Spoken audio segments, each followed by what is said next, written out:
خبر شامل کرتے کاموکی سے ہمارے نمائندے عبدالجبار انصاری کی رپورٹ کے مطابق گورنمنٹ عمیر شہید ہائی اسکول کاموکے میں کلاس دوم کے اعزاز میں ایک پروقار تقریب کا انعقاد کیا گیا، جس میں رانا وسیم، لارنس جیکب صاحب، صفد الرحمان ست، جہازیب نیئر صاحب، قاری شفقت صاحب، محمد یاسین گجر صاحب، اکرم طاہر صاحب، محمد طارق سعید، عبدالرشید قمر صاحب،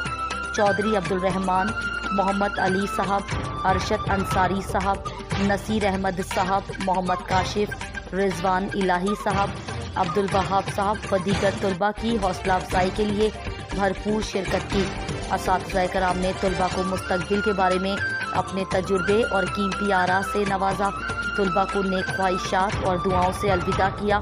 اس موقع پر کلاس دوم کے طلباء نے تمام اساتذہ کرام کا شکریہ ادا کیا اور دعاؤں کی صورت میں خوبصورت تحائف پیش کیے۔